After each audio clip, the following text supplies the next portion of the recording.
ఇప్పుడు ట్యాక్స్ కట్టడం అయిపోయింది కదా, ఐటీఆర్ ఫైల్ చేయాలి. ఐటీఆర్ ఫైల్ చేశారా అని అంటుంటారు కదా, అంటే ఐటీఆర్ అంటే ఏంటి? ఐటీఆర్ అంటే ఇన్కమ్ ట్యాక్స్ రిటర్న్స్. ఇప్పుడు ఇన్కమ్ ట్యాక్స్ ఎవరెవరు కడతారో చూసాం కదా, ఆ కట్టిన దానికి లెక్క చెప్పడం అనమాట.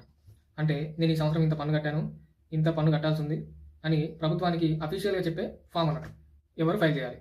ఒక సంవత్సరంలో ఆదాయం బేసిక్ ఎగ్జామ్షన్ లిమిట్ దాటిన వాళ్ళు, జీతం తీసుకునే వాళ్ళు, బిజినెస్ పర్సన్స్, ఒక్క రూపాయి అయినా ట్యాక్స్ కట్టేది బాకీ ఉంటే ఐటీఆర్ ఫైల్ చేయాలి. ట్యాక్స్ రీఫండ్ రావాలనుకున్న వాళ్ళు, ఇక్కడ రీఫండ్ అంటే ఒకవేళ నువ్వు ట్యాక్స్ ఎక్కువ కట్టేసినావు అనుకో, ఆ కట్టిన దాన్ని మళ్ళీ గవర్నమెంట్ నీకు రిటర్న్ ఇస్తుంది, అదే రీఫండ్. అది నువ్వు ఐటీఆర్ ఫైల్ చేసుకుంటే ఆ లెక్క అనేది తెలుస్తుంది కాబట్టి రీఫండ్ వస్తాయి, చేయకపోతే రీఫండ్ అనేది స్టక్ అయిపోతుంది. That's it. ఎప్పుడు ఐటీఆర్ ఫైల్ చేయాలి?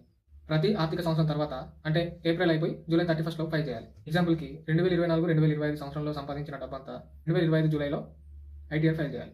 ఐటీఆర్ ఎలా ఫైల్ చేస్తారు? 1, ఆన్లైన్లో ట్యాక్స్ వెబ్సైట్లో. 2, CA చార్టెడ్ అకౌంటెంట్ ద్వారా ఇన్కమ్ ట్యాక్స్ కట్టకపోయినా, ఐటీఆర్ ఫైల్ చేయకపోయినా ఏమవుతుంది? ఇయర్ నీకు వడ్డీ చేస్తారు, పెనాల్టీ అంటే ఫైన్ పడుతుంది, నీకు లీగల్ నోటీసులు వస్తాయి, ఎక్స్ప్లెనేషన్ అడుగుతారు. ఫ్యూచర్లో లోన్స్కి, వీసా అప్లికేషన్స్కి, క్రెడిట్ స్కోర్కి బ్యాడ్ ఇంపాక్ట్ పడుతుంది. ఐటీఆర్ ఫైల్ చేయకపోతే కూడా సేమ్.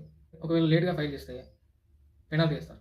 ఇంతకుముందు చెప్పినట్టు టీడీఎస్ కట్టిందంటే రీఫండ్ అవ్వదు. అంటే నువ్వు ట్యాక్స్ కట్టినావు, కానీ ఎంత కట్టినావో వాళ్ళకి చెప్పలేదు నువ్వు. ఒకవేళ నువ్వు ఎక్కువ కట్టుంటే ఆ రీఫండ్ అమౌంట్ అనేది